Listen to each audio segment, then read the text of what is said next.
우리 올 한 해 슬로건이 뭡니까? 새롭게 하소서 Do it. 그죠? 여러분 기억하시죠? 새롭게 하소서 Do it. 뭔가 새롭게 되는 한 해를 위해서, 변화를 위해서 여러분 Do it 하고 계십니까? 고기라도 좀 뜨끈해 보세요. 예. 아, 갑자기 실망이네.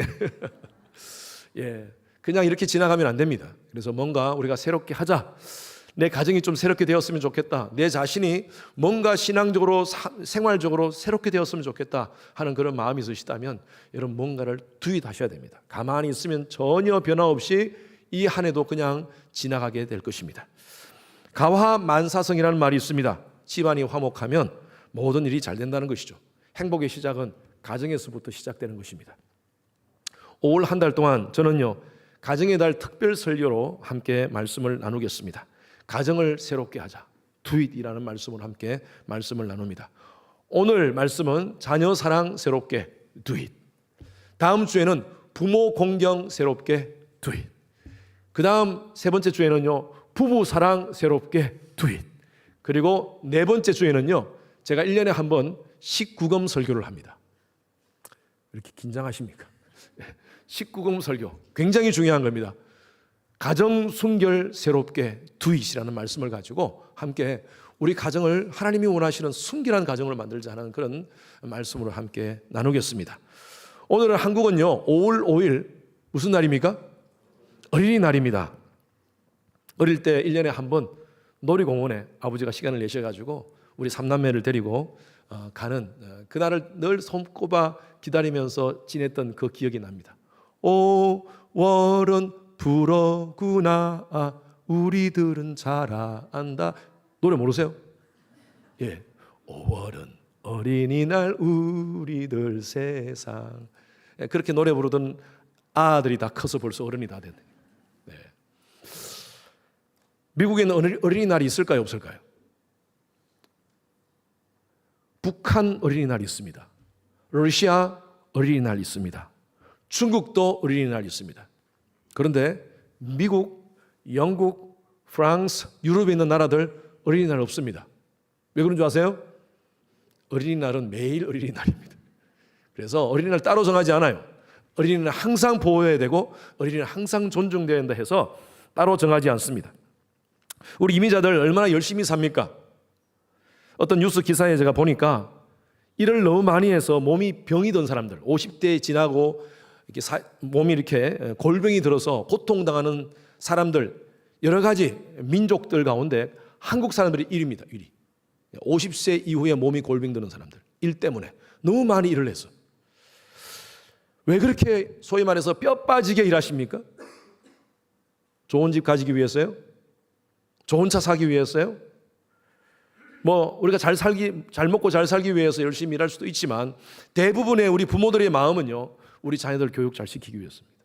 우리 자녀들을 위해서 정말 잘 시키기 위해서 우리 정말 뼈 빠지게 일하고 있어요.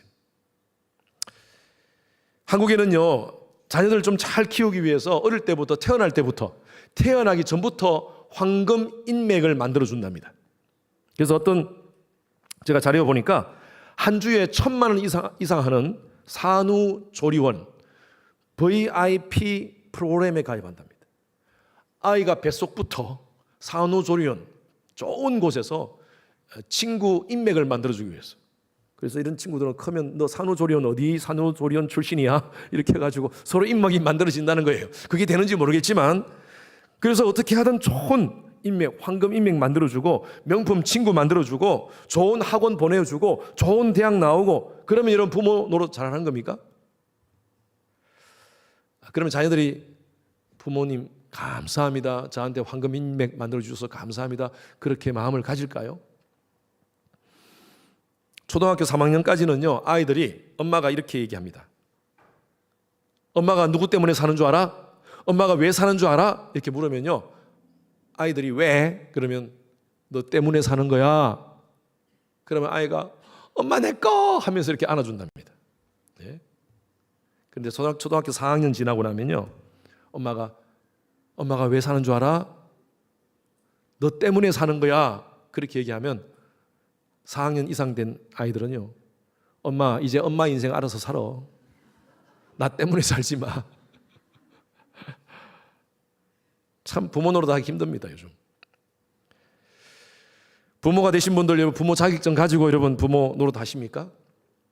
자동차 운전을 하더라도 우린 자격증이 필요하잖아요. 의사가 되려면 얼마나 중요한 그 의사직을 감당하기 위해서 얼마나 어려운 코스들을 밟습니까? 그런데 부모가 되는 것은요, 의사보다 약사보다 더 소중한 일인데 전문적인 훈련 없이 자격증 없이 우리는 부모가 되었어요. 결혼해서 아이가 나오니까 그냥 부모가 된 거예요. 부모가 된다는 것은 어쩌면 쉬울 수가 있어요. 근데 부모 노릇하는 것이 얼마나 힘든 줄 몰라요. 오늘 저는 여러분들과 함께 설교를 하면서 제가 목사님이기 때문에 목사님은 완벽한 부모이기 때문에 저렇게 말씀을 가르치는구나 라고 생각하지 마시기 바랍니다. 이거 함께 고민하는 문제입니다. 저도 많이 부족합니다, 부모로서. 그래서 오늘 말씀을 가지고 정말 우리가 아이들을 어떻게 잘 키울 것인가, 우리 자녀들을 잘 키울 것인가, 자녀 사랑은 진짜 무엇인가, 이것을 함께 고민하면서 실제적으로 두잇을 결단하는 그런 귀한 시간 되기를 주님 이름으로 축원합니다. 아멘입니까? 네, 여러분 굉장히 중요한 겁니다. 첫 번째 우리가 생각할 것은요, 자녀들 상처 주지 맙시다. 오늘 본문 말씀 한 번 더 읽겠습니다. 21절 시작. 아비들아 너희 자녀를 경록해 말지니 낙심할까 함이라. 경록해 하다는 말은 상처받게 하지 말라는 것입니다. 왜냐하면 왜 경록해 하지 말라는 거예요?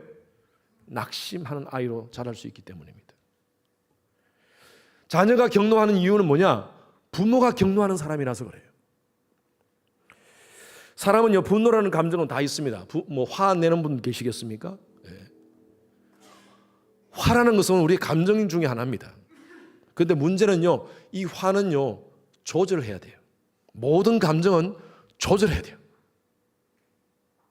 성인 가운데 분노 조절 장애를 가진 분들이 계십니다. 평소에는 멀쩡하게 지내다가 어떤 특정한 상황이 되면요, 분노를 참지 못하고 폭력적인 방법으로 사람이 확 변합니다. 사고도 치고요. 이 분노 조절 장애는요, 대부분 성장 과정에서 외상, 정신적 외상, 트라우마를 통해서 경험되는 사람들이 이 분노 조절 장애를 가진 사람들이 많다고 합니다. 어릴 때 가족 내에 알코올 중독, 구타, 이런 역기능적 가정에서 자랐던 사람들, 학교에서 왕따 당하고 또 따돌림 당하고 차별당했던 그런 사람들이 속에 분노, 우울감, 공포, 무기력감, 이것이 내면에 쌓이잖아요. 나중에 성장하더라도 비슷한 상황이 되면요, 이것을 참지 못하는 거예요.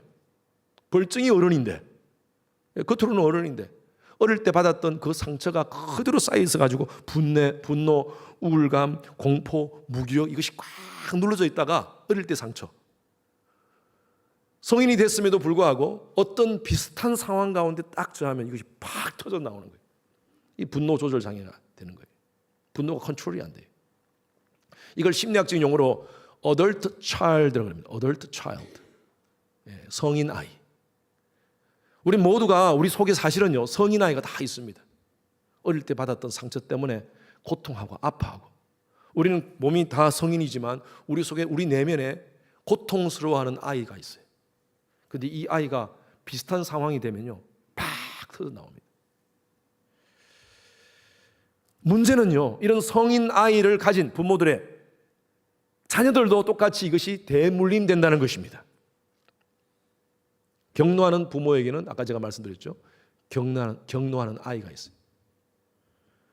특히 우리가 어떤 행동에 의한 상처를 받는 것보다, 매로 인한 상처를 받는 것보다 말로 인한 상처를 받는 것이 더 많습니다. 그리고 더 심각합니다. 부모가 때린 매, 우리가 어릴 때 회초리 맞았잖아요. 여러분 아직도 그 자국 있습니까? 없어요. 회초리 맞은 자국은 한 2, 3일 지나면 없어져요. 그런데 말로 받았던 상처, 우리 내면에 어릴 때 받았던 그 말로 받았던 상처가 내 속에 성인 아이로 웅크려져 있다가 어느 순간에 분노로 팍 표출되는 경우가 있습니다. 그리고 말은요, 말로 받은 상처는 굉장히 오래 갑니다. 너는 어떻게 뭘 하는 일이 왜 그래? 그 모양이냐? 너 어떻게 바보 같냐? 너 때문에 엄마 죽고 싶다. 아빠 죽고 싶다. 너 구제불능이야. 여러분 이런 말들은요, 부모가 진짜 너 구제불능이라서 그렇게 표현한 거예요? 바보라서 그렇게 표현한 거예요? 아니에요. 그냥 속상해서 한 얘기예요. 그런데 아이들한테는 큰 상처로 남습니다. 이런 말들이 아이 평생을 좌우한다는 것이 인격과 자존감에 심각한 트라우마를 줄 수 있다는 것입니다. 그래서 오늘 말씀에 자녀를 경록해 말지니 낙심할까 함이라, 이 낙심한다는 것은 아이가 우울감에 빠진 거예요. 우월감이 아니라 우울감. 그래서 자존감이 낮아져요. 늘 불안하고 늘 초조하고 낙심되고 그런 아이로 나중에 어린 성인으로 성장한다는 거예요. 그 속에 성인 아이를 가지고. 그래서 우리 부모의 언어는요, 아이의 인격을 살릴 수도 있고 죽일 수도 있습니다. 여러분들의 말들이 우리 자녀들의 미래를 결정할 수 있습니다. 그래서 우리는 그렇잖아요. 우리 여기 대부분의 사람들, 우리 분들은요, 우리 부모님들 50년대, 60년대, 40년대, 50년대, 60년대 그때 전쟁, 6.25 전쟁 끝나고 뭐 우리나라가 굉장히 정신없던 시기 아닙니까? 제대로 자녀 교육에 대해서 공부를 못 하셨어요. 근데 그분들이 던졌던 말들이 우리한테 어쩌면 상처가 돼서 지금까지 성인 아이로 남아있을 수가 있어요. 근데 이것은요, 우리 대에서 끊어야 돼요. 대물림하면 안 됩니다. 우리가 영향력은요, 두 가지 기능이 있습니다. 역기능적 영향력과 순기능적 영향력이 있습니다. 좋은 것들, 우리 부모님한테 받았던 좋은 순기능적 영향력은요, 우리 자녀들한테 물려줘야 돼요. 대물림해야 돼요. 그런데 역기능적 영향, 부모한테 받았던 상처, 아픔, 고통, 그것으로 인한 화, 이것은 우리 대에서 끊어야 돼요. 이거 어떻게 끊을 수 있습니까? 제가 그저께 말씀드렸죠. 그리스도 안에 있으면 새로운 피조물이라 이전 것은 지나갔으니 보라 새 것이 되었도다. 할렐루야. 예수 안에 있으면 끊을 수 있습니다. 여러분, 이게 참 이게 방법이 예수 안에서 있는 방법밖에 없어요. 예수 성령의 은혜로 끊을 수밖에 없어요. 복음 안에서만 끊을 수 있어요. 이거를 우리 뒤에서 끊어야 돼요. 우리 자녀한테 대물림해서는 안 됩니다. 왜냐하면 이것은 계속 이어지기 때문입니다. 그래서 아이들 앞에 화를 낼 때 우리의 감정과 언어가 절제돼야 됩니다. 화난다고 함부로 말하고 함부로 행동하지 마십시오. 특히 부부 싸움하는 그런 부모들 밑에서 자라는 아이들은요, 정신적, 신체적 악 영향을 받습니다. 아이들이 모르는 것 같아요? 다 합니다. 너무 어려요? 어려도 다 합니다. 뉴욕 로체스터 메디컬 센터 메리 캐스터라는 분이 박사가 이런 조사를 했습니다. 5살부터 10살 어린이 169명을 대상으로 부모님들이 자주 싸우는 그 부모님을 가진 아이들이 특징이 뭔가를 한번 조사를 해봤습니다. 조사를 해보니까 이 사람 조사에 이런 내용이 있습니다. 여러 가지 많은 내용이 있죠. 몇 가지만 제가 정리했습니다. 아이들이 공격적으로 바뀌어집니다. 그리고 위축된 성격을 갖습니다. 자신감이 없어요. 손톱을 피근하게 뜯어냅니다. 이렇게 손톱 이렇게 뜯어내는 애들 있잖아요. 그 심리적으로 불안한 반응이에요. 틱장애를 갖습니다. 틱장애 정세를 갖습니다. 여러분, 오해하지 마십시오. 틱장애 정상이 있는 아이들이 다 부모들이 자주 싸운다? 그건 아닙니다. 그런데 부모들이 자주 싸우면 아이들이 마음이 불안 정세가 있기 때문에 이런 현상이 나타난다는 것입니다. 스트레스 호르몬이 지수가 높아져서 애들이 단 음식을 좋아한답니다. 여러분, 자녀가 단 음식을 좋아한다고 해서 부모가 계속 싸우는 그것도 아닙니다. 여러분, 이건 잘 오해하지 마세요. 그런데 그런 현상이 있다는 것입니다. 폭식, 과식을 반복한답니다. 아이들이. 그래서 비만해진답니다. 그래서 뚱뚱한 아이를 보고 이 부모들은 항상 싸우는구나 그렇게 생각하지 마시고, 그건 아니고, 그렇지만 이런 모습이 나타날 수 있다는 것이죠. 아이들의 외모가 달라집니다. 늘 우울해집니다. 애가 슬픈 모습을 가지고요. 표정이 항상 고정되어 있어요. 아이들이 굳어 있어요. 학습 능력이 떨어지고 수치심, 열등감으로 자존감이 낮습니다. 이런 현상들이 부모가 자주 싸우는 가정에서 아이들에게 나타나는 현상이랍니다. 그래서 부부싸움 자주 하는 그런 부모의 모습을 보면 아이들이 심리적뿐만 아니라 신체에 영향을 끼친다는 그런 조사 결과입니다. 그리고 더 큰 것은 이런 아이들이 자라면 나중에 결혼하잖아요. 결혼하고 나서부터 삶의 전반적인 영향에 안 좋은 영향을 계속 끼친답니다. 그것이 또 대물림되고요. 그래서 여러분, 부부싸움 자체는 어쩌면 아이들 앞에서 막 부모가 싸우면요, 아이를 학대하는 것입니다. 특히 10살 이하의 아이들한테는요, 엄청난 공포를 느낀답니다. 엄마 아빠가 싸우면 불안 느끼고, 그리고 스스로의 부정적 자아상을 갖게 된다는 것입니다. 제가 계속 강조하지만 자녀들은요, 부모의 모습을 보고 자랍니다. 부모의 말투, 표정, 행동, 심지어 걸음걸이까지. 제 예화 들었잖아요. 제 걸음걸이에 우리 아들 그대로 담고 팔자로 걷더라고요. 여러분, 아이가 말 안 듣고 폭력적이라면 어쩌면 내 자신이 그런 모습일 수 있어요. 그러면 목사님, 부부싸움 안 하고 어떻게 삽니까? 여러분, 부부싸움 안 하고 살 수 있겠습니까? 목사님은 부부싸움 안 하세요? 저도 할 말이 없습니다. 그래서 제가 부부싸움 잘하는 법을 가르쳐 드리겠습니다. 부부싸움 잘하는 법, 첫 번째, 아이들 앞에서 물건 던지거나 폭언, 지나친 언사 금지하십시오. 아이들 앞에서. 그런 모습 보면 아이들이 불안해져요. 두 번째로, 부부싸움에 아이들 끌어들이지 마십시오. 특히 엄마들이 좀, 죄송합니다, 엄마들이 그런 경향이 있어요. 그래서 너희 아빠가 이런 잘못을 했어, 너 어떻게 생각해? 괜히 아이를 이 참전시킵니다. 지금 이 전쟁에 엄마가 잘못한 거 아니야, 이건 아빠가 잘못한 거야, 너 절대 커서 아빠 닮은 사람하고 결혼하지 마, 뭐 이런 얘기들. 여러분, 이게 아이들한테 충격적인 겁니다. 자기를 정당화시키기 위해서 아이들한테 이 부부싸움의 전쟁에 참전을 시켜버리면 안 돼요. 아이들한테 큰 상처가 됩니다. 만약에 피치 못할 사정으로 아이들 앞에서 부부싸움을 하게 됐을 때 그 상황을 내가 감정을 컨트롤 못해서 싸움을 하게 되면 꼭 아이한테 설명을 해주고 미안하다고 하십시오. 부부가 같이, 한쪽만 말고, 미안하다, 너희들 앞에서 이런 모습 보여서 미안하다. 가능하면 부부싸움 안 하는 게 좋습니다. 그러나 참 하게 되면 아이들한테 그런 불안한 그런 상황이 생긴다는 것입니다. 저는요, 저희 부모님들이 제 어릴 때 부부싸움 하는 것을 한 번도 못 봤습니다. 한 번도 못 봤어요.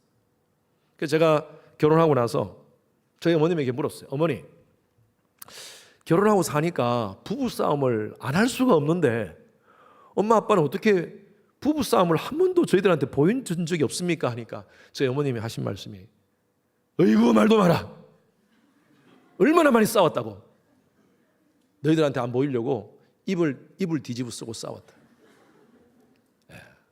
저는 그 얘기 듣고 얼마나 감동했는지 몰라요.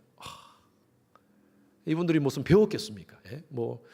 이런 것들을 배우셨겠어요. 그런데 자녀들한테 그걸 안 보이기 위해서, 입을 뒤집어 썼다는 말이 그 표현이지만 안 보이는 데서 아이들한테 안 보이기 위해서 그렇게 하셨다는 게 얼마나 지혜로운 겁니까? 그래, 우리 아이들요, 우리 자녀들 두 가지 문화 충격 속에 살아가고 있습니다. 밖에서는 아메리칸으로 살고요, 집에 들어오면 코리안으로 살아야 돼요.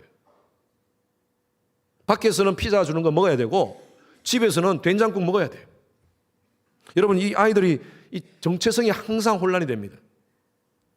그래서 가정에서 아이들한테 자존감을 심어주고, 그리고 자신감을 심어주지 않으면요, 아이들 얼마나 기죽는지 몰라요. 특히 티네이저 때 미국에 이민 온 아이들, 부모 따라서 온 아이들, 여기 많이 그렇잖아요. 우리 자녀들 언어가 안 되잖아요.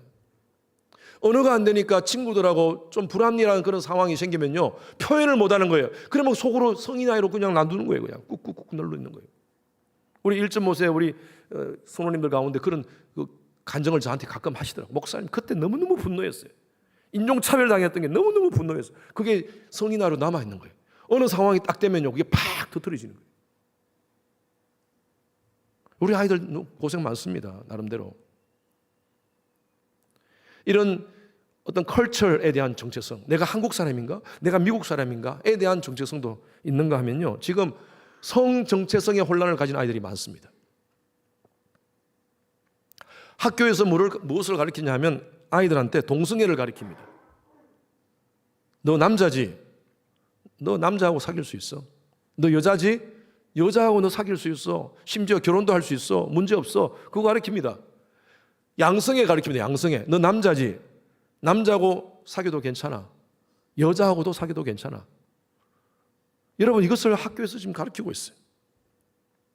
지금 이제는 여권에 옛날에는 female, male, 여자, 남자 이렇게 체크하는 경우가 있는데 지금은 하나 더 성이 추가되었습니다. Xgender. 그래서 내가 남자인지 여자인지 모르는 사람은 거기 체크하도록 되어 있어요.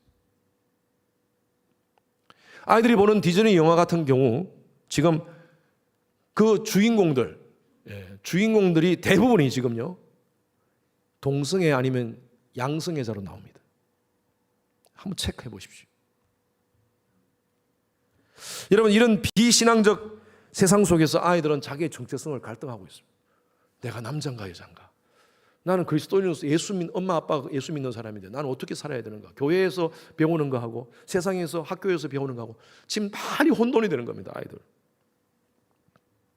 그럴 때 가정에서 여러분들이 가르쳐 주셔야 돼요, 이 자녀들한테. 교회에서 가르치는 것, 여러분 주일날 아이들이 1시간 선생님들하고 전도사님한테 말씀 듣습니다.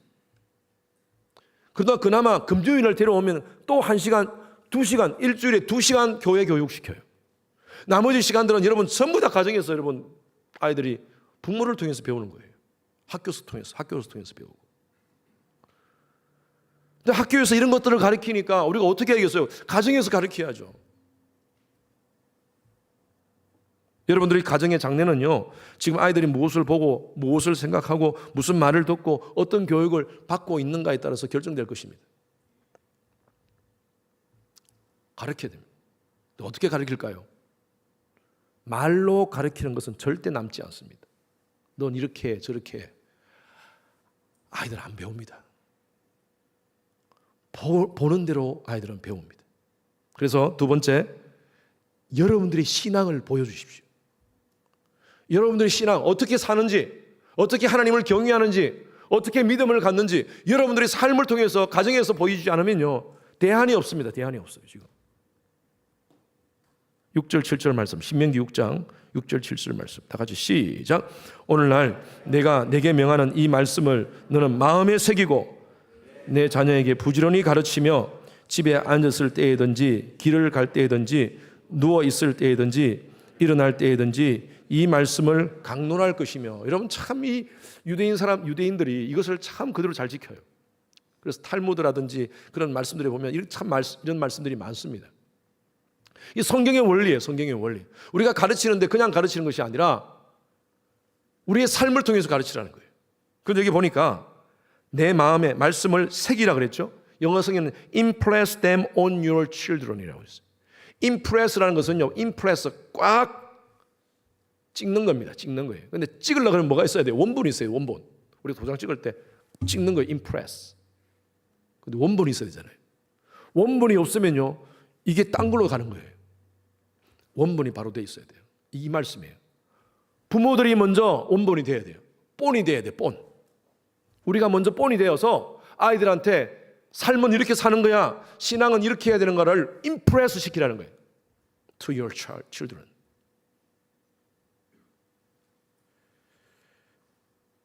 무엇을 가르쳐야 됩니까? 무엇을 임프레스 해야 됩니까? 출애굽기 18장 20절 말씀 다 같이 시작. 그들에게 윤리와 법도를 가르쳐서 마땅히 갈 길과 할 일을 그들에게 보이고. 마땅히 갈 길이 있습니다. 인생에 마땅히 갈 길이 있습니다. 또 인생은 마땅히 해야 될 일이 있습니다. 이것을 보여야 하는 거예요. 보여야 하는 거예요. 가르치라? 아니에요. 그들에게 뭐예요? 보이라는 거예요. 늘 강조하지만 여러분들의 행동, 언어, 여러분들의 생활 습관 다 우리 자녀들에 의해서 카피되어져 가고 있습니다. 아이들 우리 카피하고 있어요. 부모가 일찍 늦게까지 뭐 딴 거 하고 하는 그런 습관들 아이들은 다 그대로 카피되어져. 너 책 좀 읽어. 엄마 아빠는 늘 TV 보고 있으면서 아이들은 책 좀 읽어. 절대 아이들이 책 안 읽습니다. 그렇게 혼내면 그냥 순간적으로 책은 읽겠죠. 근데 습관이 되지 않아요. 부모가 모습을 안 보여주는데. 성경 좀 읽어. 성경 좀 읽어. 부모가 잔소리하면 성경 펼치겠죠. 그런데 절대 부모가 보여주지 않으면요, 아이들 성경 습관이 되지 않습니다. 성경 읽는 것. 여러분, 어쩌면 여러분들의 지금 신앙의 모습, 습관이 된 여러분들의 지금의 신앙의 모습이 우리 자녀들의 미래의 모습입니다. 여러분, 무섭지 않습니까? 실제적인 거예요. 실제적인 거예요. 구약의 사사시대 말기에 엘리 대제사장이 있습니다. 이 사람에게 두 아들이 있습니다. 홈니와 비느하스라는 아들이 있습니다. 성경은 이렇게 기록되어 있습니다. 엘리에게 두 아들이 있었는데 이 아들들은 불량자라 여호와를 알지 아니하더라. 여러분, 제사장이면 목사 아닙니까? 요즘으로 따지면 목사 자녀들이 하나님을 몰라요. 성경은 이것을 강조해서 써놨어요. 그러면서 어떻게 기록되어 있냐면 백성들이 가져온 재물들 그거 다 지네들이 취해버려요. 소위 말해서 요즘 헌금한 거 다 목사 자녀들이 다 취해버린다는 거예요. 그게 말이 됩니까? 그게 하나님께 드린 거지 사람한테 드린 겁니까? 그걸 다 자기들이 취해버려요. 뿐만 아니라 성전 안에서 성전을 섬기는 여인들을 성적으로 농락을 합니다. 제사장의 아들들이. 그런데 하나님께서요, 이 아들들을 책망하지 않습니다. 누구를 책망하느냐면요, 엘리를 책망합니다. 아들들에게 하나님을 경외하는 법을 가르치지 않았다고 책망합니다. 하나님보다 자신의 아들들을 더 중히 여기라는 말씀이 딱 있어요, 성경에. 하나님보다 자기 아들을 더 중히 여겼어요. 하나님 말씀 무시했어요. 말씀을 제대로 가르치지 않았던 거예요, 자녀들한테. 결국 이 두 아들은 블레셋 전투에서 죽게 되고요, 엘리 제사장마저도 그 소식을 듣고 뒤로 자빠져 목이 부러져 죽게 됩니다. 참 비참한 그런 가정의 스토리입니다. 여러분, 우리가 이 시대의 엘리가 되지 맙시다. 하나님을 경외하는 것을 우리 자녀들에게 가르칩시다. 그러기 위해서는 예배를 소중히 여기는, 여러분 주일 예배를 소중히 여기는 우리 자녀들을 만들어 줍시다. 그러기 위해서는 여러분들이 보내셔야 돼요. 그렇게 사셔야 돼요.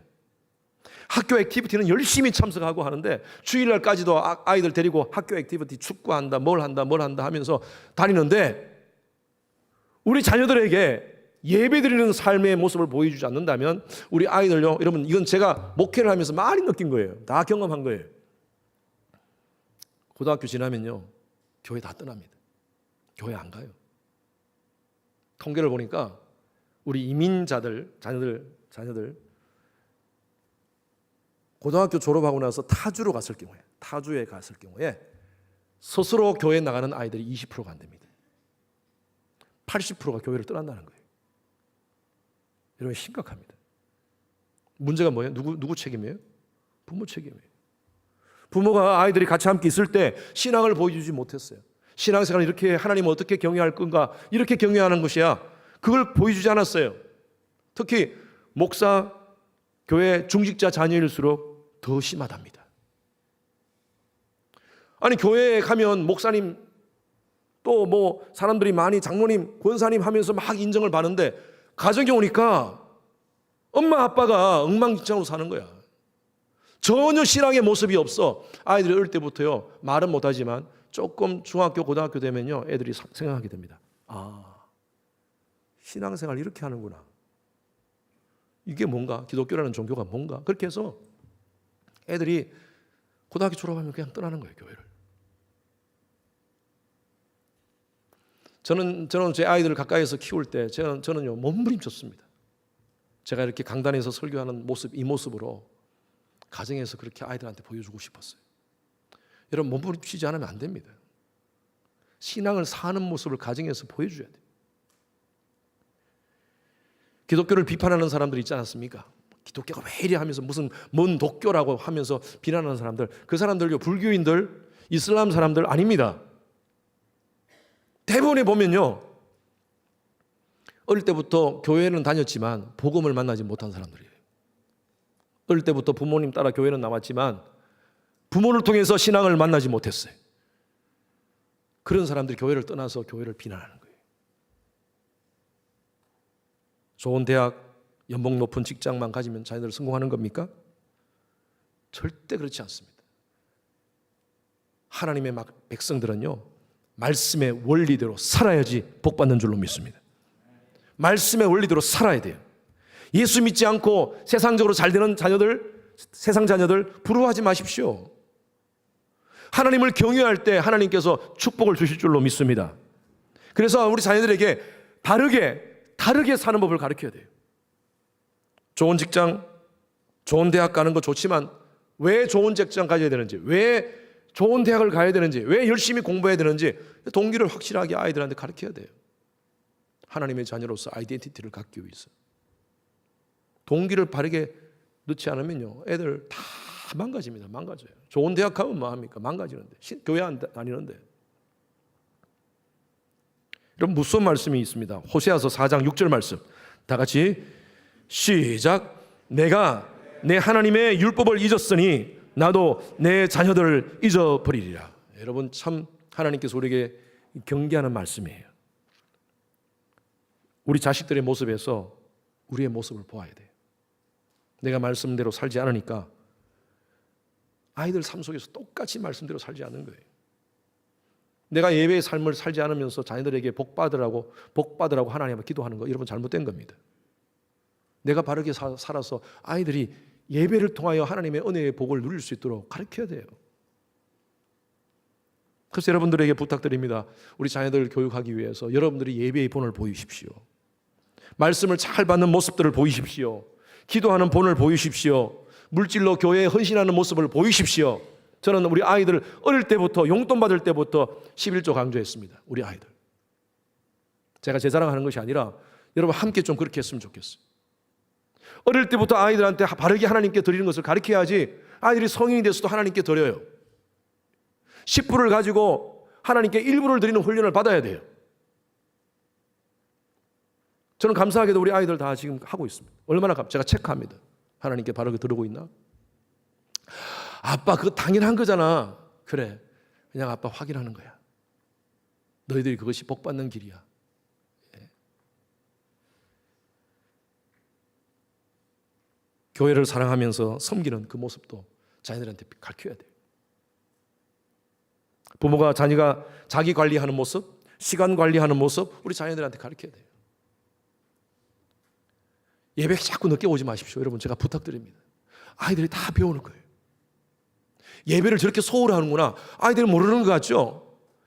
뭐 가끔 한 번씩 넣는 건 괜찮아요.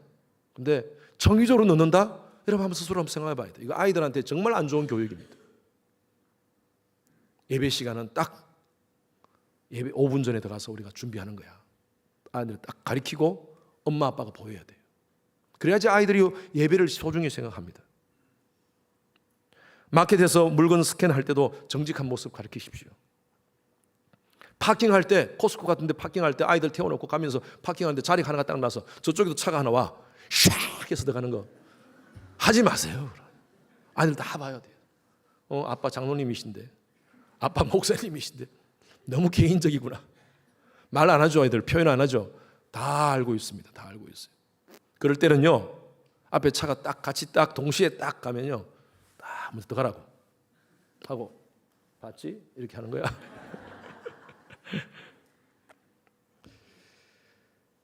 다른 사람이 손가락으로 욕을 팍 하더라도 같이 함께 그러고 그러지 마세요. 그냥 통 크게 웃고 오히려 축복, God bless you. 힘들지만, 화는 나지만 God bless you. 이게 다르게 사는 모습이야. 이게. 삶은 이렇게 사는 거야. 세상은 이렇게 사는 거야. 각박한 세상 속에서 하나님의 백성들의 삶의 모습이야. 여러분 자녀들한테 보여야죠. 똑같이 세상 사람하고 살면 어떡합니까? 우리가 아이들에게 마땅히 갈 길과 할 일을 가르쳐주지 않으면요, 우리 아이들은 SNS를 통해서 배울 겁니다. 여러분 세상에 지금 무슨 짓을 하고 있는 줄 아세요? 제가 지난주에도 말씀드렸죠. 정말 심각합니다. 아이들한테. 교육 관련 기관 비영리 단체인 커먼센스 미디어의 조사에 의하면 미국의 10대 아이들 미디어 사용 시간, 10대 아이들 13살 이상 18세까지 10대 아이들 미디어 사용 시간을 조사를 해봤습니다. 평균 하루에 9시간입니다. 9시간. 우리가 생각하지 못하고 있었죠. 여러분 자녀를 보면 알아요. 계속 이거 들고 있잖아요. 지금 8세부터 12세까지 10대 아닌 8세부터 12세까지도 조사를 했는데 조사는요 하루 6시간은 나와 있습니다. 하루 6시간 아이들이 SNS를 한다는 겁니다. 그러니까 자는 시간 7시간, 학교에서 공부할 때 한 7시간 빼면요 나머지는 전부 다 SNS 하면서 지낸다는 거예요. 애들 SNS라든지 다른 공부하는 거 외에 다른 것들을 하고 있다는 거예요. 애들이 인스타그램, 페이스북, 유튜브 쇼츠, 릴스, 틱톡. 여러분 이것들을 통해서 아이들은 세상을 배우고 있는 거예요. 부모들하고 대화하지 않고 우리가 뭔가 삶을 사는 모습을 보이지 않으면요 아이들은 계속 거기에 쳐다보면서 세상을 배우고 있는 거예요. 세상이 이렇게 사는구나. 여러분 세상이 지금 아이들에게 무엇을 주입하고 있는 줄 아세요? 바벨론 문화를 주입하고 있습니다. 소돔과 고모라의 문화를 지금 주입하고 있어요. 하나님이 없다는 것을 가리키고 있어요. 지금 너희 마음대로 인생은 너희 마음대로 사는 거라는 것을 가리키고 있습니다. 진화론을 가리키고 있습니다. 미국 내에요 많은 크리스천들이 지금 낙태를 지지하고 있습니다. 보수주의자라고 서로 외치는 트럼프 전 대통령도 몇 년 전까지만 해도 낙태 금지, 낙태 지지하지 않는다라고 그렇게 얘기했는데 요즘 와서 좀 바뀌었어요. 왜? 낙태를 금지한다고 하면요 표가 안 되니까. 지금 뭐라고 하는 줄 아세요? 각자 알아서 할 일이다. 이 정치인들입니다. 이게 정치인들이 표에 왔다 갔다 하는 거예요. 지금 기준이 없습니다. 지금 캘리포니아의 SB 357이라고 이게 법안이 통과됐습니다. 이게 무슨 법안이냐 하면요 성매매 단속 금지법입니다. 지금까지 성매매를 단속했어요. 그런데 성매매 단속하지 말라는 거예요. 이제는 자기가 알아서 할 일이라는 거예요. 매춘 알아서 할 일이라는 거예요. 캘리포니아가 지금 그렇게 됐는데 캘리포니아만 그런 거 같아요? 지금 점점 다른 주에 다 영향을 끼치고 있습니다. 세상은요 타고난 것이 성이 아니라 자신이 생각하는 것이 성이라고 얘기하고 가르치고 있습니다. 지금 female, male에 대한 문제입니다. 그래서 아침에 일어나가지고 남자애가 오늘 느낌에 좀 여자가 된 느낌이다. 그러면 그때부터 여자 화장실 가고 여자 목욕탕도 갈 수 있는 거예요. 그래도 법적으로 문제가 안 되는 세상이 돼버렸어요. 지금 너 왜 남자인데 여자 화장실 와? 나 여자야 여자 외치면 할 수 없어요. 지금 이것이 지금 미국의 현실입니다. 이것을 아이들이 지금 SNS를 통해서 배우고 있는 거예요. 이런 문화 속에서 우리 자녀들 자라고 있습니다. 가치관에 얼마나 많은 혼란이 오는지 몰라요. 내가 남자인지 여자인지, 내가 예수를 믿는 집에서는 예수를 믿는다고 하는데 밖에 나가면 전혀 다른 세상에서 살고 있는 거예요. 아이들이. 이런 아이들을 우리가 말씀으로 가정에서 양육하지 않으면요 세상으로 다 우리 아이들 다 도둑질 당할 겁니다. 세속적 가치관으로 아이들을 덮을 거예요. 그래서 여러분 부탁드립니다. 신앙의 모습을 보여주십시오. 하나님 살아계심을 보여주십시오.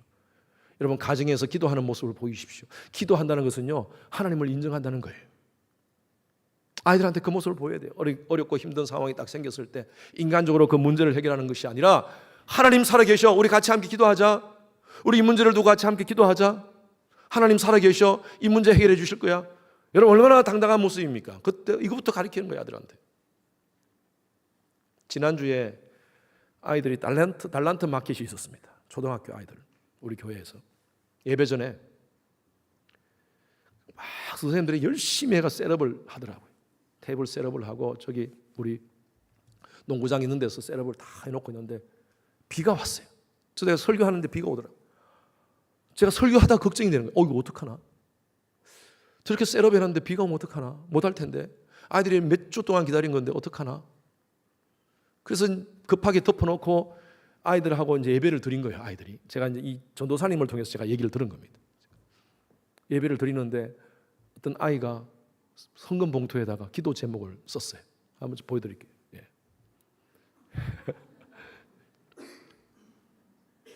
비 안 오게 해주세요. 헌금을 주님 앞에 헌금을 하면서 비 안 오게 해주세요. 딱 쓴 거예요. 그러고 나서 비가 왔을까요?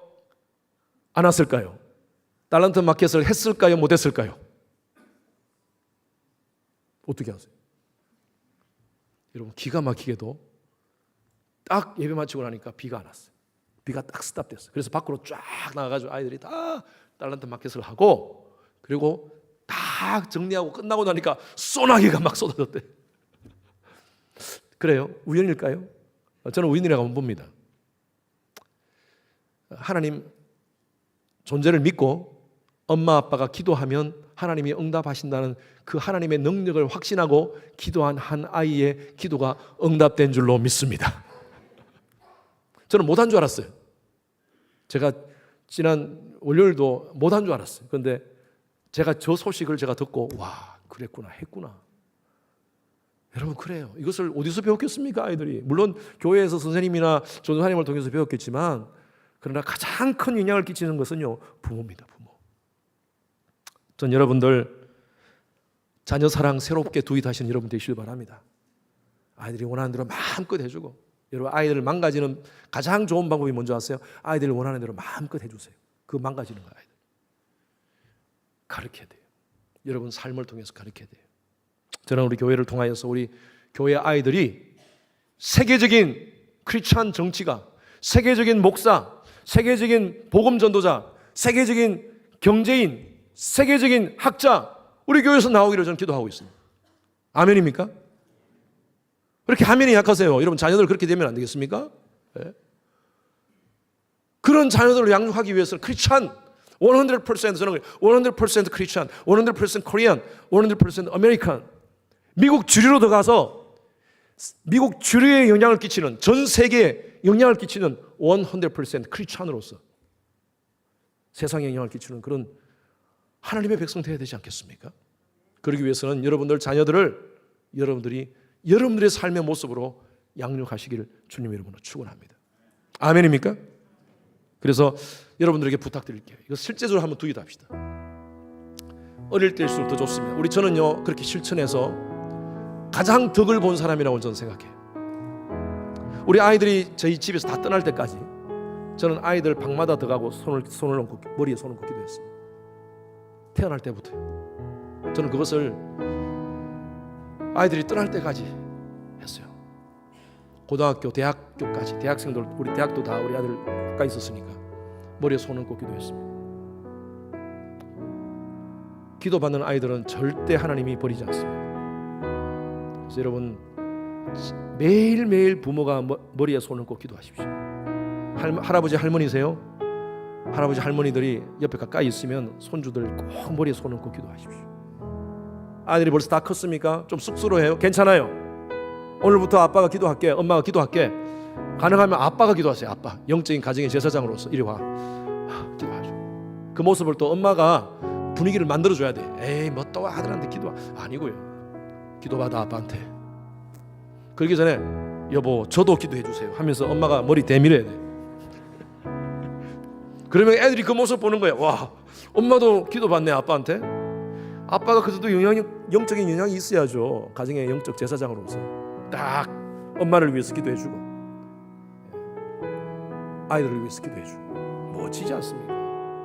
여러분 그러면 그런 자녀들은 하나님이 책임져 주시리라 믿습니다.